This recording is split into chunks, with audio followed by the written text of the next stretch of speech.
Diga para a pessoa que está do seu lado, diga: você está no melhor lugar que você poderia estar hoje à noite. Amém, queridos? Grupo de louvor, obrigado, podem descer. Aleluia. Que atmosfera maravilhosa, mas nós não vamos perder isso. Amém? Amém, queridos? Fica na expectativa daquilo que Deus vai falar ao nosso coração, porque eu sei que hoje à noite Deus tem coisas grandes preparadas para nós. Amém? A Bíblia diz para nós, queridos, que no Evangelho ou no livro de Romanos, na carta do apóstolo Paulo aos Romanos, a Bíblia diz no capítulo 12, no versículo 1 e 2, ele diz assim: rogo-vos, pois, irmãos, diga, está falando comigo. Se você quiser botar Carlito aqui, por favor, eu sei que algumas pessoas precisam ver aquilo que está sendo ministrado, e eu aconselho você a vir para a igreja, trazer sua Bíblia, desejar compartilhar, ver na palavra aquilo que está sendo ministrado, porque Deus e a sua palavra são um só.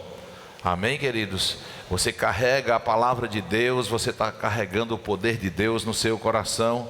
Não meramente uma Bíblia debaixo do braço significa dizer que você está carregando o poder de Deus, porque tem muita gente que anda com a Bíblia e não tem o mínimo temor a Deus, e nada acontece na vida deles, porque eles não estão comprometidos com a palavra de Deus. Amém? E hoje à noite eu quero mais uma vez falar sobre a importância da palavra. Nós estamos sobre uma série, não é, falando sobre a importância da palavra e do Espírito. Amém, queridos? E então, o que é que a Bíblia diz para nós no livro nessa carta de Paulo aos Romanos? Ele diz assim: portanto, meus irmãos, por causa da grande misericórdia divina, peço que vocês se esforcem completamente a Deus, se ofereçam completamente a Deus, como um sacrifício vivo, santo ou dedicado ao serviço e agradável a Ele. Esta é a verdadeira adoração que vocês devem oferecer a Deus. Versículo 2: não vivam como vivem as pessoas deste mundo, mas deixem que Deus os transforme por meio de uma completa mudança da mente de vocês. Assim vocês conhecerão a vontade de Deus, isto é, aquilo que é bom, aquilo que é perfeito e aquilo que é agradável a Ele. Eu quero me reportar dentro desse texto a uma verdade espiritual que às vezes nós não percebemos. A nossa comunhão com Deus, no nosso relacionamento com Deus, Deus disponibiliza para nós 3 níveis de desfrute. Nós podemos desfrutar de Deus em 3 níveis. Existe um desfrute que nós podemos estar na boa vontade de Deus. Existe um nível de desfrute que podemos estar na agradável vontade de Deus. E existe um nível que podemos estar na perfeita vontade de Deus.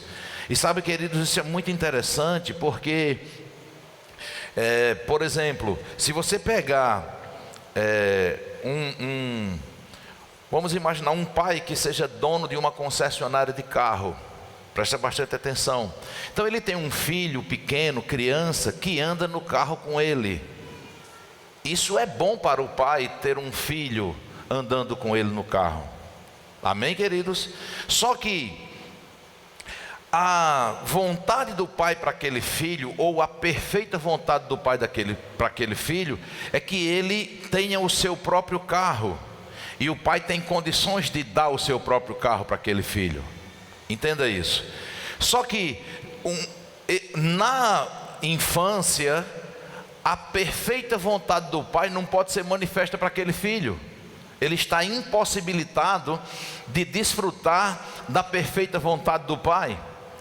E aí o filho está andando de carona, mas chega a um estágio que é agradável ao pai que o filho se torne apto, porque ele já chegou a uma idade onde ele pode dirigir, ele já ficou adulto, mas ele precisa se qualificar para poder estar de acordo com as leis de trânsito, para que ele consiga estar de uma forma segura dirigindo um carro. Então é agradável quando um filho está estudando numa autoescola, buscando conhecimento sobre o carro, para ter o domínio sobre o carro. É agradável ao pai aquilo que ele está fazendo. Por quê? Porque aquilo está a um passo da vontade perfeita do pai poder se manifestar para ele. Está entendendo isso? Você está entendendo? Então, quando a palavra de Deus, ela diz para nós, eu queria que você mudasse essa versão, bota na Almeida Revista e Atualizada aí, nós vamos ler novamente essa passagem. Eu não sei se essa daí está na NTLH, mas eu queria ler na Almeida Revista e Atualizada, ou Revista e Corrigida, essa aí. E não vos conformeis com este século, ou seja, não fique no molde, no formato, não tenha como referência esse mundo que nós estamos vivendo aí. Ou esse mundo não é referência para a igreja. Posso ouvir um amém nesse lugar? Esse mundo aí de fora, ele não é referência para nós. Nós não devemos ficar nos moldes do mundo. Ele não deve ser a nossa forma, o nosso formato, o nosso padrão. Nós precisamos entender que existe um padrão em Deus para nós vivermos, para nós andarmos. E a palavra de Deus diz, olha, não vos conformeis com este século, mas transformai-vos. Preste atenção. Se Deus nos dá no imperativo esse comando de sermos transformados, nós é que devemos nos transformar, é porque da parte dele a capacitação já está disponível. É através da própria palavra, do próprio Espírito dele, que nós somos capacitados para viver tudo aquilo que ele tem preparado para nós. Então ele diz, não se conforme, mas seja transformado, ou seja, você se permita ser transformado. De que forma? Pela renovação da vossa mente. E o que é que muda a mente de alguém? É a forma de pensar. E ninguém desenvolve um pensamento se não for pautado ou alicerçado em uma palavra, em uma doutrina, em um ensinamento. É uma doutrina que nos coloca com a capacidade de pensar sobre aquilo, e quando você considera aquilo, você começa a falar conforme aquilo e a agir conforme aquilo. E aí nós estamos recebendo várias influências, essas influências estão alcançando a nossa mente, caindo no nosso coração, e nós começamos a falar aquilo e a viver conforme aquilo. Mas ele diz, não, você não deve fazer assim, você deve renovar a sua mente. De que forma renovar a mente? Renove a mente para que experimenteis qual seja a boa, agradável e perfeita vontade de Deus. Só que no versículo 1 ele diz algo interessante para nós. Versículo 1, eu rogo a vocês, meus irmãos, e esse rogo é no sentido apelativo, despertando uma importância, algo que eu já sei que é precioso, eu já sei o resultado daquilo e eu insisto. Um rogo é uma insistência, é tentando dar para você aquilo que eu já sei o resultado. Por isso que eu estou rogando a você, para que você possa desfrutar daquilo que eu já sei que vai acontecer. Então Paulo diz, eu rogo-vos, pois irmãos, pelas misericórdias de Deus, que vocês apresentem o vosso corpo por sacrifício vivo. O que é que significa apresentar o corpo por sacrifício vivo? É o que você está fazendo aqui hoje à noite. Você está apresentando o seu corpo como sacrifício vivo. Eu posso dizer aqui, querido, sem nem dizer para você que eu estou falando debaixo de uma inspiração profética, nem guiado pelo Espírito Santo, mas eu sei que muitos aqui disseram, meu Deus do céu, como eu só vou para a igreja hoje mesmo porque você quer que eu vá, você está insistindo, ou eu quero para o pastor não ligar para mim amanhã dizendo, cadê você que não foi para o culto? Talvez muitas pessoas estejam aqui cansados. Vocês entendem? Você foi talvez persuadido por alguém a estar aqui, só que na hora que você decide fazer isso, como é que Deus está vendo? Você está fazendo um sacrifício vivo, não a Deus, porque Deus não precisa de sacrifício, mas nós é que precisamos sacrificar algumas coisas para desfrutar daquilo que de Deus já está disponível para nós. É o como eu me movo em direção ao Senhor. Então ele diz: apresenteis o vosso corpo como sacrifício vivo, santo e agradável a Deus. Preste atenção. Sacrifício vivo, santo e agradável a Deus, é eu nesse exemplo que eu estou dando de você ter resistido o cansaço e aceitado o convite. Enfim, você veio. Não adianta você estar aqui desconectado da palavra de Deus. Se você desconsiderar o que Deus está falando aqui, você não vai estar desfrutando da vontade do Senhor, porque você não está apresentando o seu corpo como um sacrifício vivo, santo e agradável a Deus. Você está apresentando de qualquer jeito e você não vai desfrutar daquilo que Deus tem para você de todo jeito. Porque Deus também, Ele quer que a gente entre com a contrapartida. Por quê? Porque Deus, Ele não impõe nada para nós. Por isso, queridos, eu queria que você se quebrantasse nesse lugar, se permitisse. Esse é o melhor lugar que você poderia estar hoje à noite. A palavra de Deus, ela vai mudar a tua vida, ela vai mudar a tua forma de pensar, ela vai levar você para trilhar o caminho que Deus já preparou para você.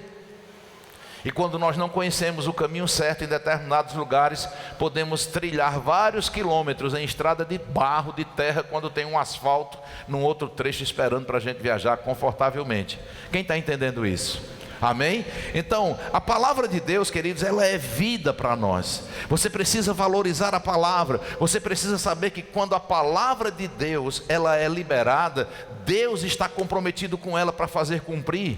É um propósito de Deus estabelecer que a palavra dele se cumpra, porque Deus, ele dá crédito à palavra dele. Ele nunca libera uma palavra sem antes avaliar a capacidade de fazê-la cumprir. Por isso que a Bíblia diz em Jeremias 1:12: eu velo sobre a minha palavra para fazê-la cumprir.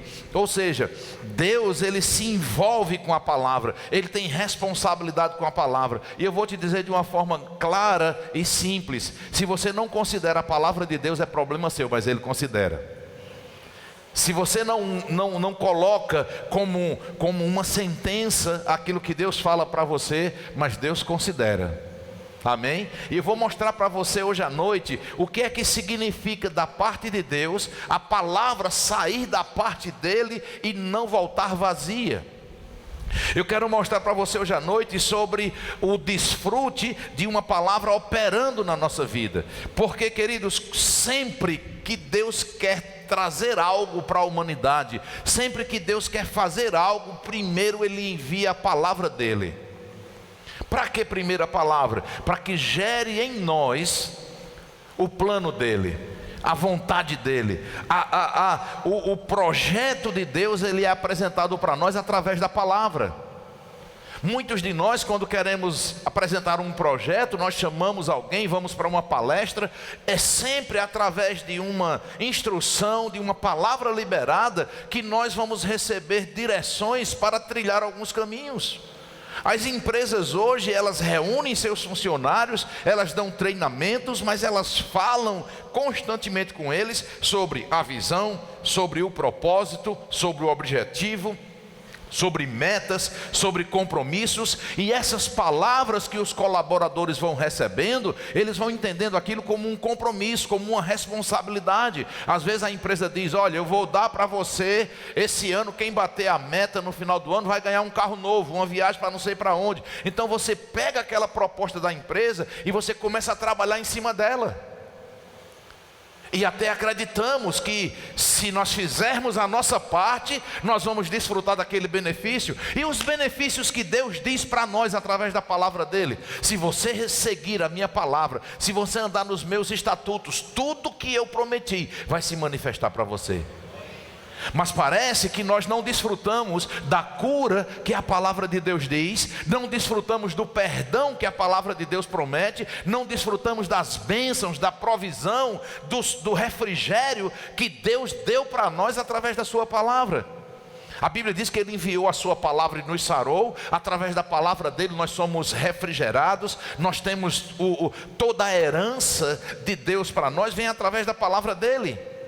Quando Deus, olha, isso é tão sério, irmãos, eu quero que você entenda isso de forma tão clara, que quando Deus quis dar salvação para nós, Ele enviou Jesus em forma de palavra, o verbo vivo, o verbo encarnado, e o verbo se fez carne, João capítulo 8, João capítulo 1, versículo 1, e o verbo se fez carne e habitou entre nós. A palavra de Deus, ela foi enviada, presta bastante atenção, desde o Éden, Deus já tinha liberado essa palavra de salvação. Veio se cumprir em Cristo Jesus? Veio, porque Deus precisou trazer a humanidade para esse tempo, para essa dispensação. Mas a palavra de Deus, ela vem como promessa de Deus. Quando Deus fala, Ele está se comprometendo com aquilo que Ele está falando, amém? Quando Deus fala a palavra, Ele está comprometido com ela. Só que quando eu e você recebemos a palavra e começamos a confessar a palavra, isso para Deus é como um reverb. Para Deus, quando você está declarando a palavra, não é você falando, ou é você falando, mas o conteúdo Ele reconhece. O que Ele está dizendo não é dele mesmo, é a minha própria palavra. E aí Deus escuta a palavra dele, e aí Ele chega e diz: e agora? Força de expressão para você entender o que eu quero ministrar para você hoje à noite. Então Deus olha e diz: e agora? Eu me comprometi com a minha palavra, eu digo que eu velo sobre a minha palavra para fazer cumprir. Ali estão meus filhos crendo, confessando. Eu não tenho outra saída a não ser cumprir aquilo que eu estou declarado na palavra, aquilo que eu estabeleci pela minha palavra. Ninguém manda em Deus, mas Ele ficou preso à palavra dele. Quando Ele liberou uma palavra, queridos, aquilo para Ele agora é lei. Quem está entendendo isso, queridos? Deus está, eu não sei se a tua mente ou a tua religião, a tua doutrina permite você entender isso, mas Deus que pode tudo, Ele pode tudo que Ele diz que pode. Ele não faz nada que Ele disse que não faria. Por exemplo, é impossível Ele rejeitar um coração quebrantado e contrito. Meu irmão, é por isso que nós nos arrependemos um dia e aceitamos que agora diante dEle é como se o pecado nunca tivesse existido, porque Ele prometeu na sua palavra, e nós tomamos posse disso. Ele diz que é impossível que Ele minta. Havendo Ele dito, não cumpriria? A palavra dele diz que a mão dele não está encolhida para que não possa nos abençoar, e os seus ouvidos não estão surdos ou tapados que não possa nos ouvir. E por que é que nós sempre estamos dizendo: Deus não está ouvindo minhas orações? Onde é que está Deus que não me ajuda mais, que não me abençoa mais? Então nós dizemos que cremos em Deus, que confiamos nele, mas nos relacionamos com Ele muito mais, digamos assim, na desconfiança. E é por isso que a igreja está perecendo. É por isso que muitos estão aqui hoje, queridos, implorando às vezes, por falta de entendimento, desejando algo que Deus já te deu. Cura Deus já te deu, você só precisa crer para ela se manifestar na sua vida. Provisão Ele já te deu, você só precisa crer. O Jeová Shalom, o Deus da provisão, o El Shaddai, o mais que suficiente. Shalom é o Deus que é minha paz, Deus de paz. O El Shaddai, que é o Deus mais que suficiente, está manifesto. E deixa eu te dizer uma coisa: no Antigo Testamento Deus se manifestava de várias formas, com vários nomes. Ele agora compilou tudo, concentrou tudo no nome de Jesus. Quando você recebeu Jesus, você recebeu o Deus mais que suficiente, o El Shaddai, Jeová Nissi, Jeová Rafá, Jeová Jireh, Jeová Tsekenu. Tudo está em Cristo, tudo foi reportado para Ele. E agora Cristo ministrou para nós. E deixa eu te dizer, queridos, nós não estamos considerando a palavra de Deus que está disponível para mim e para você, que é a Bíblia. Abre comigo, por favor, 1 de Reis capítulo 8. 1 de Reis capítulo 8, versículo 53. Entender sobre a palavra é entender sobre Deus. Deus se revela na sua palavra. Diga comigo: Deus é fácil. As pessoas entendem Deus como tão difícil, sabe? Meu Deus, como é que eu vou desfrutar das coisas dele? Olha o que é que ele diz aqui em 1 de Reis capítulo 8, verso 53. Diz assim: pois tu, ó Senhor Deus, os separastes dentre todos os povos da terra para a tua herança, como falastes por intermédio do teu servo Moisés, quando tirastes do Egito a nossos pais. Ou seja, o texto está dizendo, queridos, que assim como Deus, olha, para a tua herança, como falastes por intermédio do teu servo Moisés. Moisés não falou nenhum conteúdo dele mesmo, de inspiração humana, mas a Bíblia diz que como tu falastes por intermédio de Moisés, e a Bíblia diz que o que ele falou por intermédio de Moisés, ele cumpriu. O que ele falou, queridos, por intermédio de Abraão, ele cumpriu. Por intermédio de Isaac, ele cumpriu. De Jacó, ele cumpriu. De Davi, ele cumpriu. Dos reis, ele cumpriu. Zacarias, ele cumpriu. Jeremias, ele cumpriu. Por que é que ele não vai cumprir hoje? Se ele se mostrou fiel em tudo aquilo que ele falou, tudo aquilo que ele prometeu, por que é que nós estamos questionando o que Deus fala? E deixa eu te dizer, você sabia que a Bíblia, embora nós temos o Antigo Testamento e o Novo Testamento, mas o que Deus falou, é isso que a gente precisa entender. Quando Deus está falando no Antigo Testamento, é uma palavra que se aplica para todos nós. Deus falando no Antigo Testamento se aplica para todos nós. O que não se aplica para todos nós é o que alguns personagens da Bíblia no Antigo Testamento falaram sobre Deus, e muitas pessoas pensam que é Deus falando através daqueles personagens, e não é. Está registrado na Bíblia por uma inspiração divina, mas aquilo não é Deus falando. Então, o que é que nós vemos? O próprio Novo Testamento, você vai ver que no Novo Testamento, antes de eu e você termos os registros do Novo Testamento, o que pautava o povo de Deus, em que eles se sustentavam para ter uma vida de vitória, era naquilo que Deus havia falado por intermédio dos seus profetas. Olha que texto poderoso. Deixa eu trazer algo para você aqui. Abre comigo Deuteronômios capítulo 8, versículo 3. É o 5º livro do Antigo Testamento. Eu quero que você entenda isso. Deuteronômios capítulo 8, versículo 3. Diz assim: Ele te humilhou e te exaltou e te deixou ter fome. Eu vou ler aqui como você está lendo. Ele te humilhou e te deixou ter fome. Sustentou com o maná. E às vezes as pessoas ficam pensando de forma errada, porque lê só às vezes não é nem um versículo isolado, lê somente uma linha isolada. Está vendo aí que Deus deixou ter fome? Mas você esquece que na sequência diz que Ele deu maná, que não faltou nada. Então ele diz, deixou ter fome, mas sustentou com o maná que tu não conhecias, nem teus pais o conheciam, olha o que é para que serve uma experiência com Deus. Teve fome, mas teve suprimento. Muitas vezes chegou na cova dos leões, não foi liberto da cova dos leões, mas foi liberto dentro.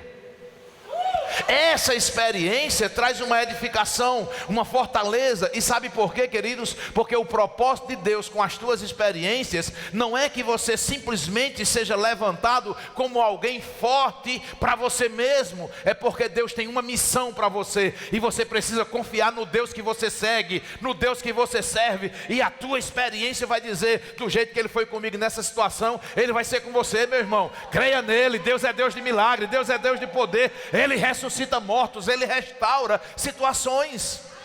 Então a Bíblia diz, olha só, nem teus pais conheceram, para te dar a entender que não só de pão viverá o homem, mas de tudo o que procede da boca de Deus viverá o homem.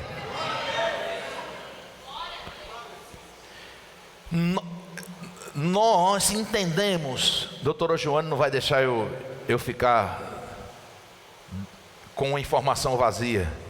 Nós entendemos naturalmente, nós somos o que comemos, sim ou não? Quando você vê alguém muito forte, muito obeso, essa pessoa não ficou assim do dia para a noite.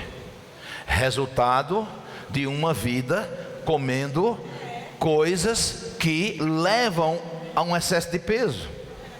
Presta atenção, alimento é vida. O que é que Deus está dizendo? Que existe uma vida natural que alimenta o nosso corpo, mas também existe uma vida espiritual que não vem de feijão e de arroz não, nem de picanha. Quem está entendendo isso? Nem só de pão viverá o homem, mas de toda palavra que sai da boca de Deus. Aí eu pergunto para você, o que é que está nutrindo a tua vida? É somente o natural? Porque a Bíblia diz que se Deus deixou o homem ter fome para dar a ele o alimento, o maná, que ele não conhecia, para ter uma experiência sobrenatural de que Deus é o Deus que dá o pão, mesmo quando você pode estar numa situação de escassez, isso significa dizer, queridos, a vida está na palavra. O que nós precisamos nos alimentar é da palavra de Deus. Agora deixa eu lhe fazer uma pergunta: existe alguém obeso que não coma? Certamente que não, só se for uma doença. Mas normalmente só consegue ter a resposta no corpo físico. Alguém só tem excesso de peso porque come. É o alimento. Presta bastante atenção. Então a minha vida em Deus, de relacionamento, de confiança, de desfrutar de milagres, de transformação de vida, significa dizer que eu dependo do alimento que é vida, chamado palavra que sai da boca de Deus. Preste atenção, isso aqui escrito por Moisés no Pentateuco, o 5º livro da Bíblia. Preste atenção.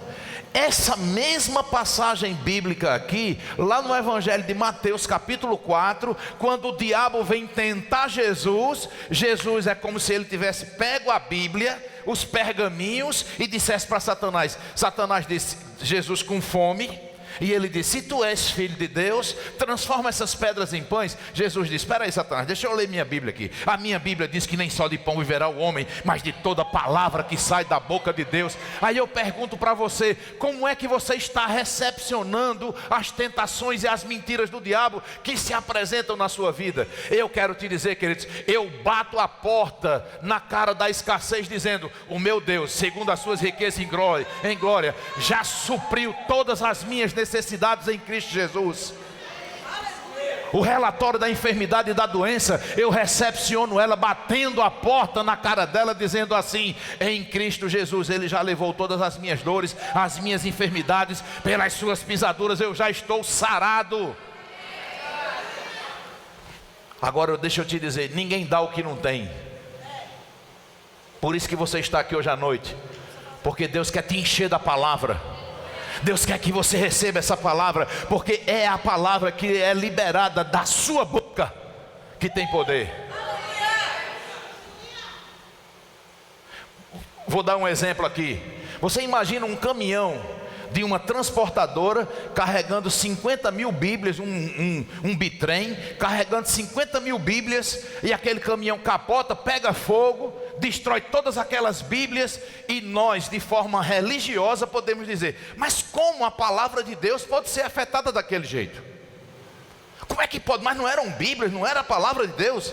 E onde está Deus que não protegeu nem a palavra dele? Deixa eu te dizer, queridos, aqueles livros ali, até que entre no coração de alguém e seja misturada com a fé, é apenas papel e letra. Mas quando entra no teu coração e é misturada com a fé, aí o poder de Deus opera. E Deus agora diz, a minha palavra está vivificada no coração dele. Abre comigo o livro de Isaías capítulo 55. Diga, a palavra de Deus.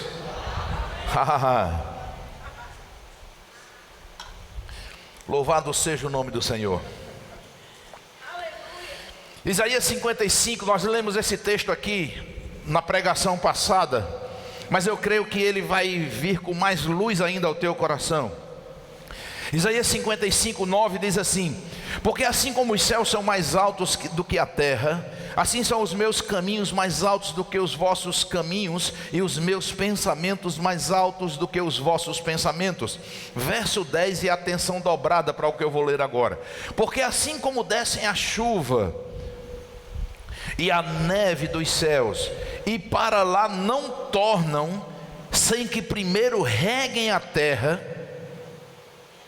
e a fecundem, e a façam brotar. Brotar o que, queridos? Diga comigo: semente. Porque essa chuva só tem poder de fazer brotar se tiver semente. Se não tiver, só aguaceiro e lamaçal. Sim ou não? Se não tiver semente, a chuva não prospera naquilo que ela foi enviada. Mas se tem semente lá, a chuva faz o papel dela, a terra faz o papel dela, e o poder vai se manifestar brotando fruto daquela semente que está lá. Presta atenção. Então ele diz: sem que primeiro reguem a terra e fecunde e a façam brotar, para dar semente ao semeador e pão ao que come. Verso 11: assim será a palavra que sair da minha boca, não voltará para mim vazia, mas fará o que me apraz e prosperará naquilo para que a designei. Essa palavra de Deus, queridos, ela não vai ser colocada, por exemplo, num carro de som, sendo colocada na rua. E porque Deus disse que a palavra dele não volta vazia, sem fazer cumprir aquilo que ele determinou, não significa dizer que uma palavra de Deus solta, ou alguém pregando no meio da rua para ninguém, vai ter algum resultado. Tem que ter alguém ouvindo, tem que deixar cair no coração. Jesus conta a parábola do semeador, e ele diz que o semeador saiu a semear, e uma semente caiu à beira do caminho, as aves vieram e comeram, e ele coloca as condições de uma semente que foi roubada, morta e destruída. E aí ele diz: mas teve uma semente que caiu em boa terra, e essa prosperou numa boa medida, a 30, 60 e 100 por um. Boa, perfeita e agradável vontade do Senhor. Presta atenção. Aí Jesus depois diz: eu não estou falando de agricultura. Ele diz: eis que o que semeia, semeia a palavra. Ele está só fazendo uma analogia, uma metáfora, para que não fique dúvidas no meu coração e no seu, daquilo que ele está querendo explicar, daquilo que ele está querendo revelar ao nosso coração. Então ele diz: olha, a semente que o semeador semeou é a palavra. Essa semente, ela precisa ser regada. Presta atenção. Quando alguém crê em Deus genuinamente, e depois apostata da fé, se rebela, não quer mais saber de Deus, a palavra da salvação não foi liberada no coração daquela pessoa? Ele não já recebeu aquela palavra? Aquela semente não já começou a prosperar na vida dele? E por que que ele terminou os seus dias de vida distante do Senhor e não desfrutou da salvação que a palavra garante? Porque Deus está dizendo duas coisas distintas. Uma coisa é o poder da palavra, outra coisa é o que você faz com essa semente poderosa. Porque se você pegar uma semente, por mais poderosa que ela seja, se você pisar em cima dela e você machucar aquela semente e não plantar, você não vai desfrutar. Mas dentro dela tem um poder ali inegável, incontestável. O problema, queridos, é que a palavra de Deus, ela não está sendo vida para mim. Sabe por quê? Porque eu acho tarde às vezes o culto da minha igreja de 7h30 da noite, 19h30. Mas eu não acho tarde quando termino com fome, às vezes para atravessar a cidade, morando lá no Totalville, e lá na Cidade Nova, atrás de um restaurante, ficar lá até quase meia-noite para encher o estômago e voltar para casa satisfeito. Por quê? Porque aquilo para mim é vida, e quando é vida ninguém pondera. Mas é longe demais. Não é longe, mas a gente vai porque a comida é boa. Então, nós estamos vivendo um cenário, e eu estou te dizendo isso aqui sem nenhuma crítica, porque isso é fato. Nós vivemos um cenário que quando é para vir para a igreja, as pessoas questionam que não tem carona, que está chovendo, e que Deus vai entender. Por quê? Porque a palavra de Deus não está sendo vida para você. E se for vida, você vem debaixo de pau e pedra, de chuva e de relâmpago, mas você vai viver aquele encontro com a palavra, porque você sabe que ela vai nutrir você espiritualmente, para você desfrutar de tudo aquilo que Deus tem para você. Eu estou falando com essa veemência para despertar em você a importância dessa palavra. Agora, eu quero te dizer que Deus, Ele deseja que eu e você abra o nosso coração, tenha compromisso com Ele. Mas nós queremos que a palavra de Deus, quando a gente fala palavra de Deus, nós sempre associamos promessa, benefícios, cura, milagres, prodígios, mudança de cenário, deserto se transformando em manancial, e a gente só pensa a palavra de Deus nesse contexto. E aí é essa palavra que nós nos agradamos, que nós queremos receber, que ela se manifeste na nossa vida. Mas deixa eu te dizer, essa palavra também diz perdoe, essa palavra também diz congregue, essa palavra também diz dizime, essa palavra também diz oferte, essa palavra também diz perdoe seu irmão, ande em amor, não minta, não adultere, não tenha olhos para outra mulher que não seja a sua. É essa mesma palavra, mas nós não temos compromisso com a palavra na sua totalidade, porque nós queremos um evangelho de conveniência. Eu amo chegar num self-service, principalmente daqueles que têm muitas opções, porque eu posso ser surpreendido e despertado a comer algo que eu não estava nem pensando em comer.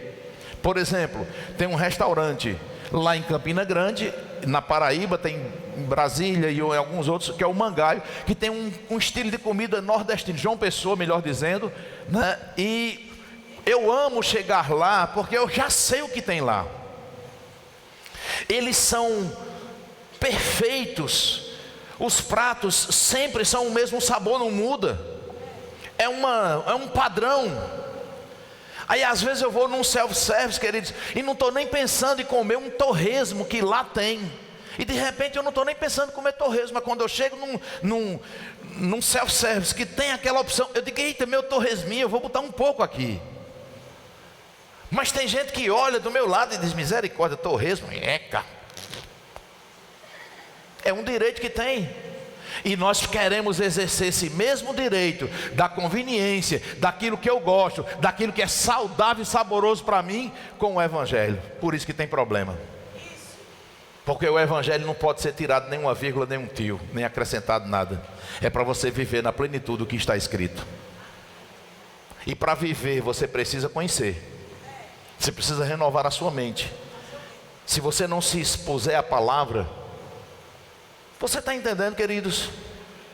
Você sabia que tem restaurantes que eu vou, porque eu sei que a comida é saudável e saborosa, mas às vezes eu não gosto do estacionamento, às vezes eu não gosto da cadeira que é dura, às vezes eu não gosto de determinadas coisas, mas eu sei que a vida do alimento, eu estou ali por causa do alimento. Aí você sabia que às vezes tem gente que chega na igreja aqui, nesse ambiente, e fica cheio de... E tem fita para sentar, que é isso? E é curral, aqui é todo mundo aqui, é feito boi para ter o lugar. Não, sabe o que é isso? Visão de organização. Sabe por que nós fazemos isso? Porque a igreja não anda na instrução que a gente dá. É por isso, é para educar. Sabe por quê? Porque daqui a pouco, queridos, essas cadeiras vão estar todos os cultos, todas ocupadas, e eu já estou com projeção de agora em maio comprar mais 200 cadeiras, você acreditando ou não, mas vão ficar todas lotadas.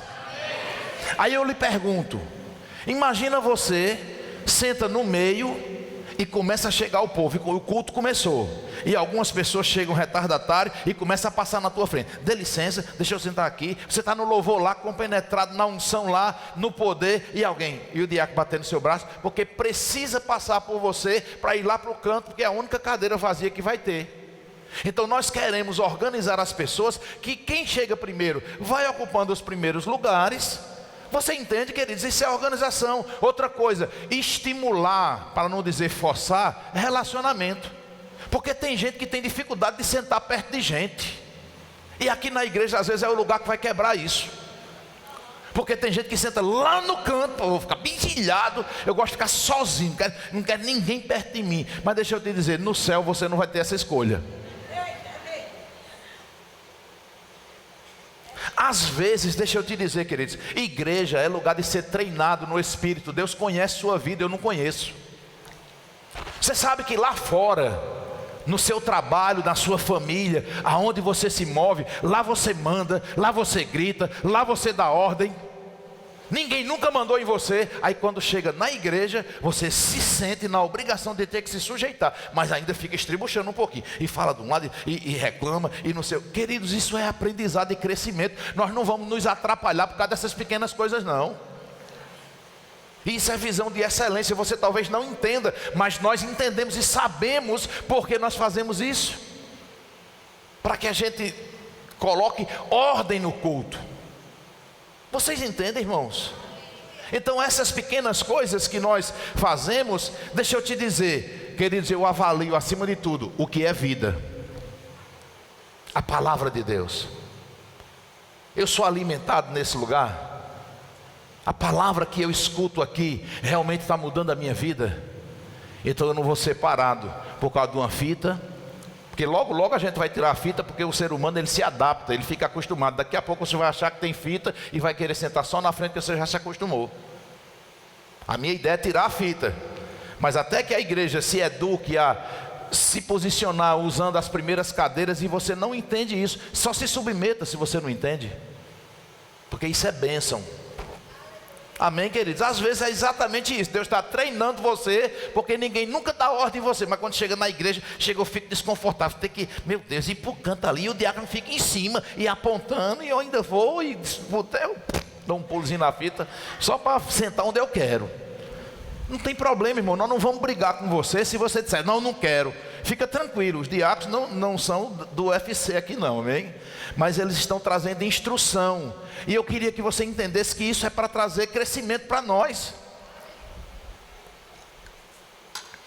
Abre comigo no Evangelho de João, capítulo 6.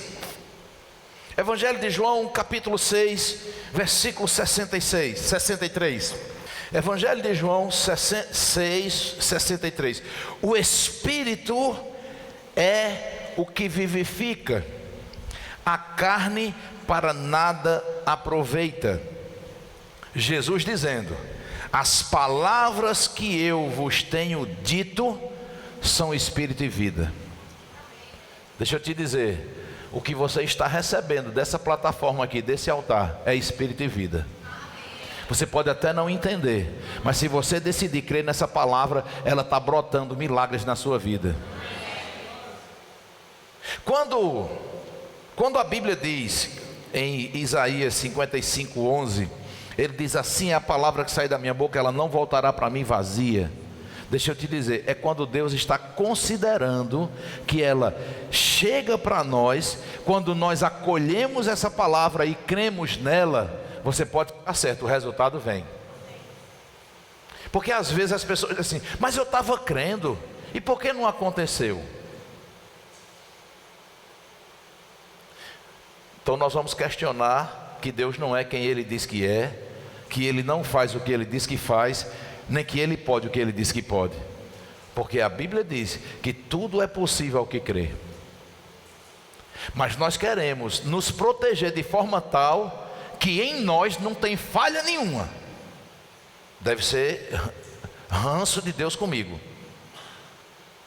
porque Deus abençoa mais fulano do que cicrano. Fulano parece que Deus tem um xodó com ele. Já viu gente dizer assim? Fulano parece que nasceu com uma estrela na testa, tudo para ele dar certo. Deus é com aquele homem. É como diz, Deus era com José, por isso veio ele a ser um homem próspero, porque Deus era com José. Deixa eu te dizer, mas eu te pergunto, era só Deus que era com José, ou também José era com Deus? Então, queridos, eu posso te garantir, quando você faz uma analogia achando que Deus tem um xodózinho com alguém, eu quero dizer a você que é o contrário. Deus tem xodó com todo mundo, mas alguns têm um xodó diferente com Deus. Busca no secreto, honra a palavra dele, se submete, tem temor a ele. Você entende, querido? Então esse posicionar nosso é que vai fazer nós desfrutarmos daquilo que Deus tem preparado para nós. Olha comigo, Evangelho de João, capítulo 14. Abre comigo lá, Evangelho de João, capítulo 14. Você está sendo abençoado? Aleluia. Preste atenção. Evangelho de João capítulo 14, versículo 21.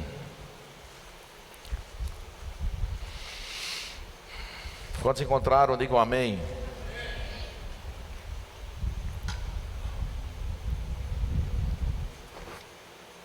Eu vou te dar uma dica de interpretação da palavra. Eu gosto da palavra de Deus porque ela tem uma forma particular de nos envolver e de nos excluir de determinadas situações. Tem palavras de Deus que ele diz que é para mim e tem outras que ele diz que não é para mim. Existe um grupo de pessoas, Deus não faz acepção de pessoas, mas Deus faz acepção de fé. Sem fé é impossível agradar a Ele. Foi Ele quem disse, então não fui eu. Eu posso, baseado no que Ele disse, dizer que Deus ama a todos. O amor dele é incondicional. Amém, queridos? Mas a sua justiça, o compromisso que Ele tem com a sua palavra, limita o amor dele. E eu não sei se você entende isso. Deus ama incondicionalmente. Eu não preciso fazer nada para ser amado por Ele. Preste atenção. Mas o amor dele se limita no livre-arbítrio. Porque tem gente que crê numa salvação pré-escolhida. Deus já predestinou fulano para ser salvo. Olha que mensagem maravilhosa. O camarada pode pecar, se prostituir, fazer o que for que não vai afetar em nada, porque ele já nasceu escolhido para ser salvo. E uns Deus já escolheu predestinado para ir para o inferno. Aí as pessoas pegam um versículo isolado da Bíblia, vaso de honra, vaso de desonra. Vamos ler a Bíblia, irmãos. Vamos estudar as entrelinhas da palavra de Deus para entendermos o que Deus está falando para nós, para não pegarmos versículos isolados. Porque a Bíblia diz que, olha só como nós desconstruímos isso bem rapidinho. A Bíblia diz: se vós sendo maus, sabeis dar boas dádivas aos vossos filhos, quanto mais o teu Pai Celestial. Se Deus, que nem ao seu próprio Filho poupou, antes com Ele nos deu todas as coisas. Amém, queridos? Então, da parte de Deus, já está liberado tudo. Deus não tem o mal para ninguém, mas as pessoas podem escolher estar do lado do mal. Você entende isso? Aí olha o que é que ele diz aqui. Abra aí, João capítulo 14, 21. Glória a Deus. Aquele, dê uma ênfase nessa palavra aquele. Eu acredito que isso aqui diz muito para nós. Isso seleciona um grupo de pessoas. Aquele que, ou seja, quem fizer, quem não fizer, está fora disso aqui. Aquele que tem os meus mandamentos e os guarda. Ele não está dizendo assim, aquele que tem uma Bíblia na sua casa, no cofre do seu carro, na mala de viagem. Não, ele está dizendo aquele que tem os mandamentos, é que acolhe a palavra de Deus com mansidão no seu coração, que sabe dos mandamentos, que entende os mandamentos. Porque você sabia que tem gente que está dentro desse contexto vivendo só a metade. Ele sabe as verdades da palavra, mas diz: eu não tenho força para sair do pecado. Olha, você não sabe, o pecado é muito... Olha como é difícil ser crente. Não, irmão, difícil é ser do diabo. Difícil é estar na mão do inimigo que não tem força. É vencido por cigarro, por bebida, e ainda fica argumentando: e é pecado beber? Não vejo nada demais numa cervejinha social. Só que Deus não te fez para ser escravo. Deus te fez para ser livre. E tudo aquilo que te escraviza é pecado. Eu gosto de dizer, se eu tivesse o hábito de no domingo tomar só uma xícarazinha de água com gás para almoçar, e se no dia que não tiver aquela xícara eu passo mal, porque eu já estou tão acostumado com aquilo, que chego eu fico: o que foi que aconteceu? Minha água com gás não tinha hoje. Mas você está aborrecido? Eu digo: é pecado? Uma aguinha com gás, o que é que tem de mais? Não, a água com gás pode até me fazer bem, mas o que ela está fazendo na minha vida está me trazendo mal. Quem está entendendo isso? Aí ele diz assim: e aquele que me ama será amado por meu Pai. Porque isso é imposição? Não. Isso aqui é princípio. Porque esse amado aqui, nesse contexto, queridos, não é o contexto do amor incondicional de Deus, porque Ele ama tanto quem tem os mandamentos dEle, como quem não tem. Mas Ele está dizendo aqui, num tipo de amor, que Ele pode se relacionar. Por quê? Porque Ele é aceito pela pessoa. Porque Deus não vai se relacionar com quem rejeita Ele. Porque, querido, Deus é bem resolvido na alma. Deus não é bipolar, Deus não é almático não, irmão. Cheguei na igreja e ninguém nem falou comigo. O pastor passou, eu olhei para ele, ele olhou para mim e não falou comigo. Sabe, a Bíblia diz, olha, se você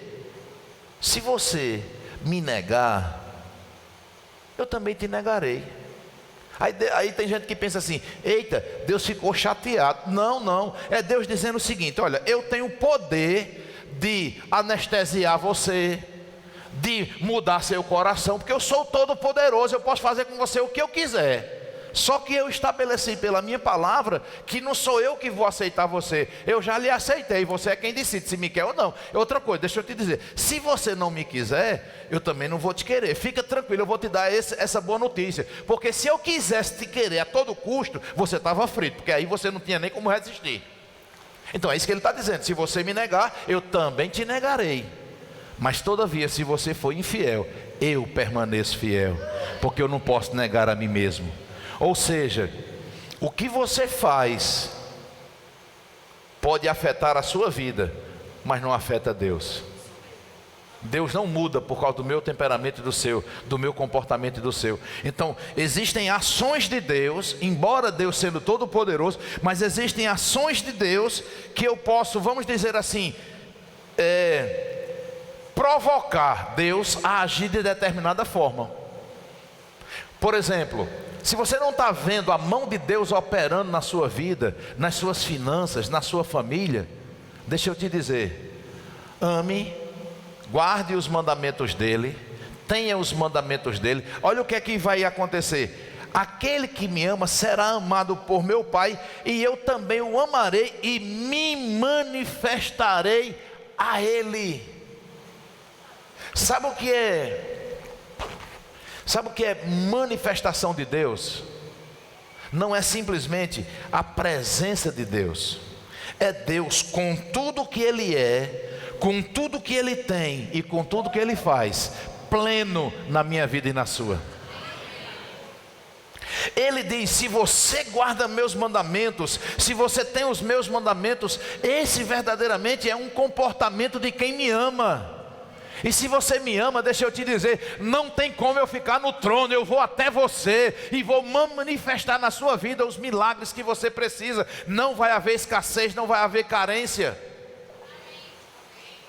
Porque muitas das vezes, aquilo que nós estamos referindo como carência, como falta, é porque não estamos desfrutando da manifestação de Deus, porque Deus preenche qualquer lacuna. Deus preenche qualquer espaço, qualquer fragilidade. Deus é pleno, Deus é vida. Sabe qual é o problema? Chega final de mês e a pessoa olhando para o estômago, olhando para as coisas naturais, pega o salário, paga as contas, ficou pendência e diz: pronto, agora só final do mês de novo, quando chegar salário. Mas a Bíblia diz que você tem os mandamentos do Senhor e guarda. Sabe o que é que significa? O salário não deu, mas o meu Deus é quem provê toda a minha vida. Pai, eu não confio no salário. Salário é uma bênção, a empresa que eu trabalho é uma grande bênção, mas eu confio em Ti. Tu és o meu sustento. O Senhor pode prover para mim a qualquer momento, pode fazer chegar dos quatro cantos, porque a Bíblia diz lá, quando nós lemos no livro de Deuteronômios, nós estávamos lendo que o maná que eles criam começou a cair do céu. Deus se manifestando para prover de forma sobrenatural, para eles terem experiência com Deus. E muitos de nós temos experiência com Deus o suficiente para saber que Ele é fiel, mas nós não estamos pegando essas experiências para ficar inabalável com a palavra dele no nosso coração. Diga: a palavra de Deus é vida para mim. Então, queridos, se você ama a palavra de Deus, você deve fazer todos os esforços cabíveis para você se manter conectado com a palavra. Deus e a sua palavra são um só. Diga comigo: Deus e a sua palavra são um só. Então ele diz: aquele que tem os meus mandamentos e os guarda, esse é o que me ama. Nós precisamos manifestar esse amor ao Senhor. De que forma? Jesus disse: aquele que ouve as minhas palavras, ou seja, está recebendo os mandamentos e os pratica, verdadeiramente sereis meus discípulos. Nós fazemos parte de uma igreja triunfante, vitoriosa, mas não entendemos ainda a nossa posição. Várias pessoas perguntam: pastor, lá na sua igreja tem culto de libertação? Eu tenho sim, claro. Mas qual é os dias de culto de libertação? Todos os dias. E porque eu conheço a igreja só tem um dia de culto de libertação. Não, lá é todo dia. João 8,32. Conhecereis a verdade, e a verdade vos libertará. Os nossos cultos, hoje à noite é um culto de libertação, mas as pessoas associam libertação se tiver manifestação de demônio, pessoas saindo de depressão, pessoas querendo se matar e o demônio sair. Não, queridos, libertação é conhecimento. Você entende, queridos? A própria Bíblia diz, eu acho que é Salmos, eu vou encerrar com esse versículo. Vê comigo, Salmo 115. Não, Salmo 119. Salmo 119. Salmo 119, verso 15. Meditarei nos teus preceitos, e as tuas veredas terei respeito.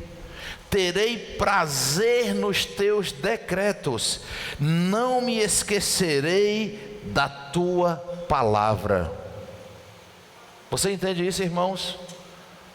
É o que eu e você precisamos fazer. O salmista também disse: lâmpada para os meus pés, luz para o meu caminho é a tua palavra. Deixa eu te dizer uma coisa. A Bíblia diz, como Sheila falou aqui no início do culto: no princípio a terra estava sem forma, havia trevas sobre a face do abismo, e disse o quê? E disse Deus: haja luz, e houve luz.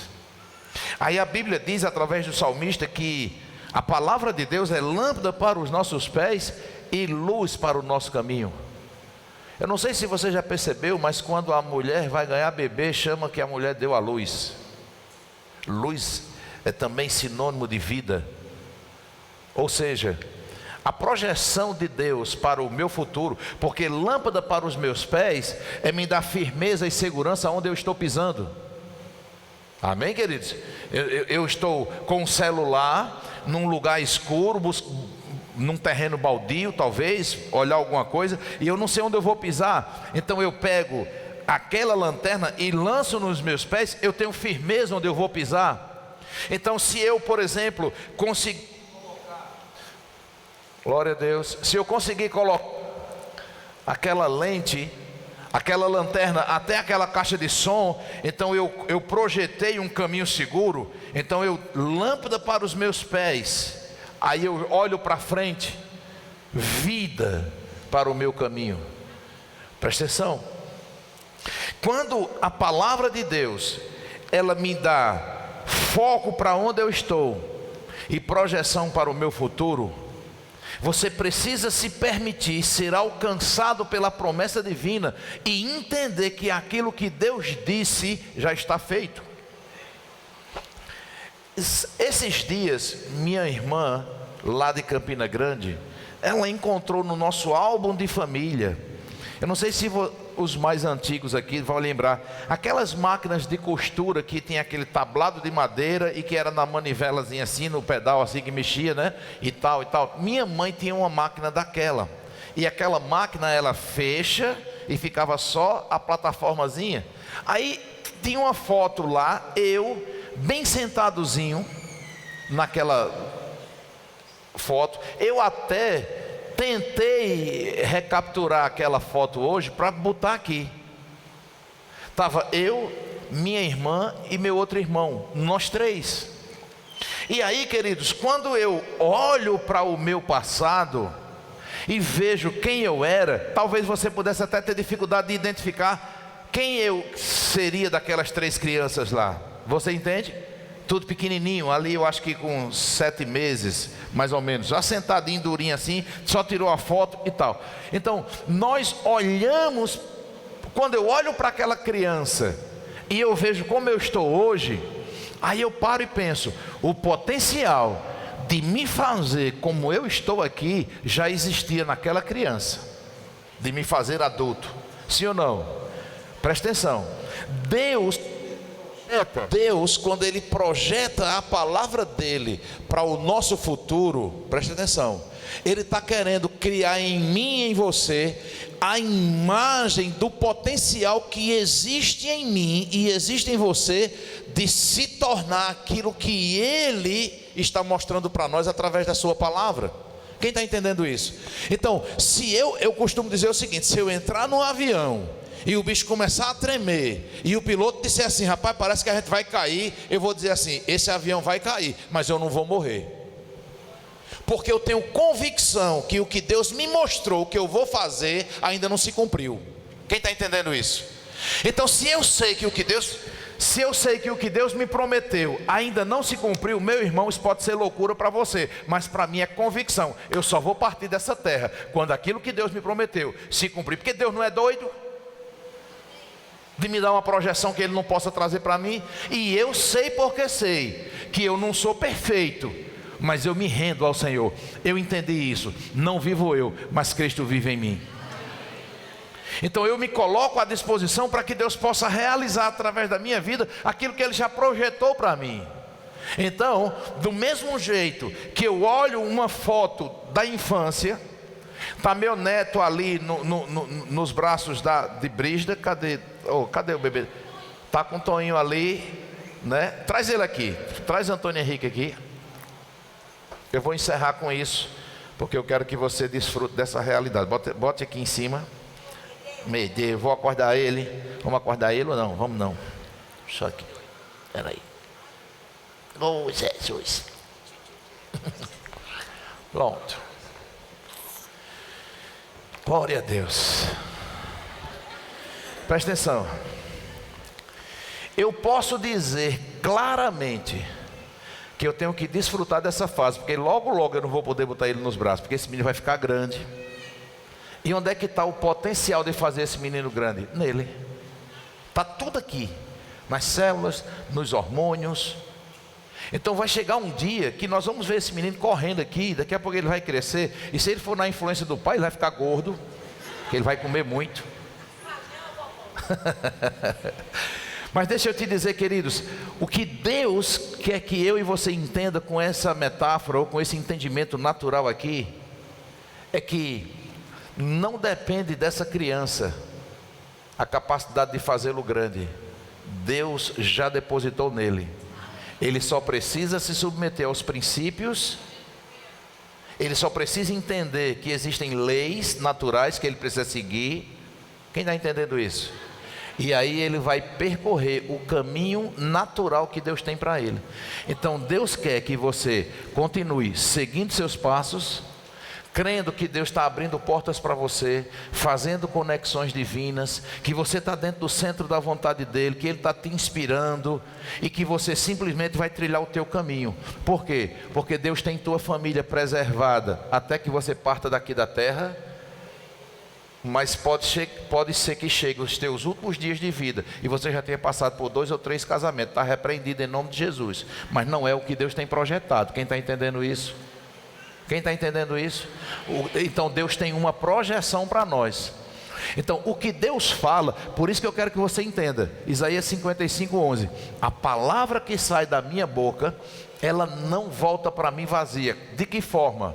Se você for como um espelho, refletindo para Deus a própria palavra dEle, se você realmente se permitir ser uma terra fértil, para que a palavra de Deus, que é uma semente poderosa e infalível, frutifique na sua vida e no seu coração. Paulo entendeu isso e Paulo começou a dizer: agora não vivo mais eu, mas Cristo vive em mim. Então você vai jogar sua reputação na lata do lixo, seu achômetro na lata do lixo, suas experiências de vida na lata do lixo, e vai considerar o que Deus diz. Se a sua experiência de vida, ela colabora com a palavra de Deus, considera, não joga na lata do lixo não. Mas se ela for confrontada pelas verdades de Deus, por exemplo, na minha família, nós somos acostumados assim, nós somos bom, mas ninguém pisa no nosso calo não. E outra coisa, na minha família a gente tem uma opinião, a gente disser está feito palavra de rei. Se a gente disser, olhe, faça de tudo para eu não dizer. Aí tem marido que não anda mais na casa da sogra, porque um dia disse: nunca mais eu piso na casa daquela véia feia, porque ela me humilhou uma vez, ela fez isso, fez aquilo outro. Aí deixa eu te dizer, a palavra de Deus hoje confronta essa opinião, que a palavra diz que nós devemos andar em amor, andar em perdão e ter harmonia na família. Então se você considerar a palavra de Deus, você vai começar a desfrutar, porque ela não vai voltar para Deus vazia, mas ela vai voltar trazendo o milagre que você precisa. Ela vai voltar manifestando a mudança de vida que você tem desejado. Quem está entendendo isso? Fique de pé em nome de Jesus, eu quero orar por você. Pega meu príncipe. A voz. Eita Jesus, isso vai crescer tanto. Amém?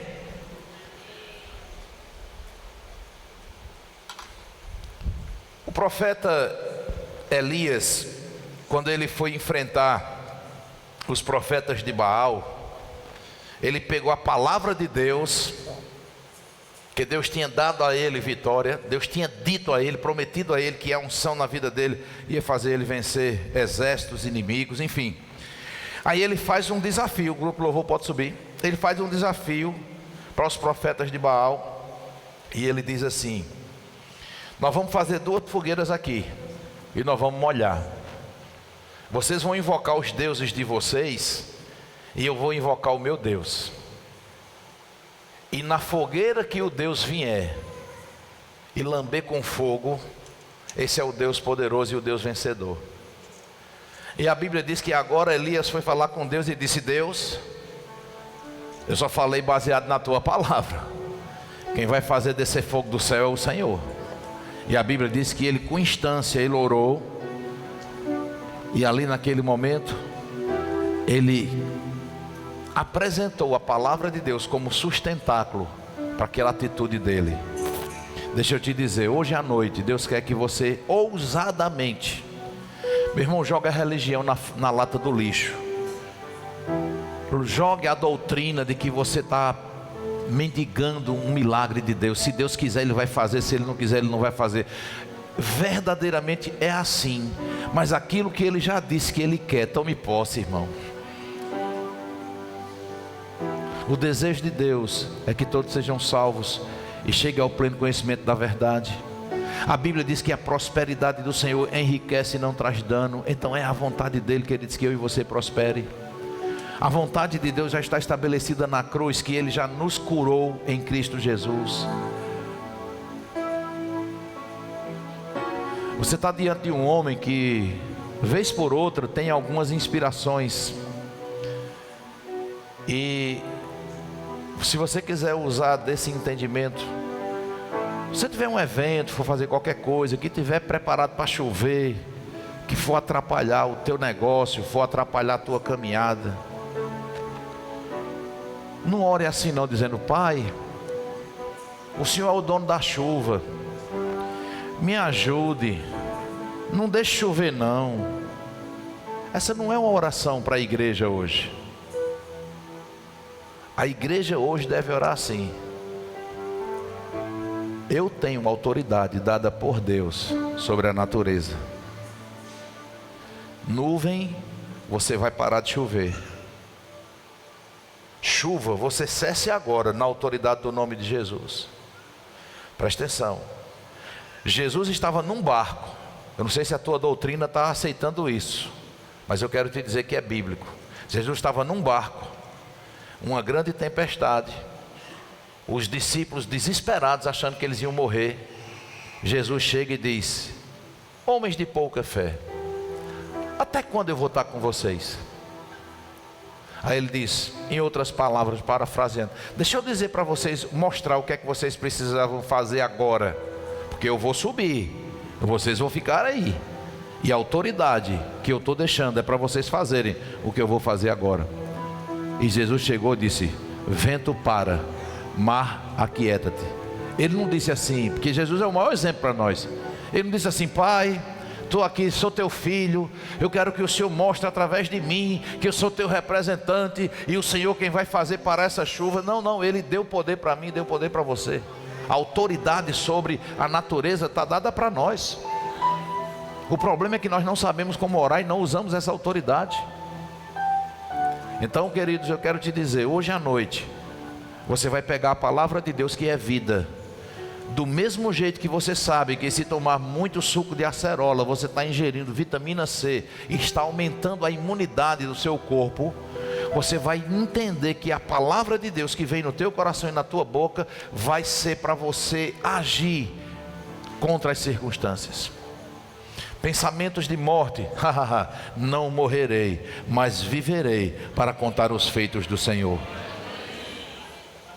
Geladeira vazia, armário com escassez, contas para pagar. O meu Deus, segundo as suas riquezas em glória, já supriu todas as minhas necessidades em Cristo Jesus.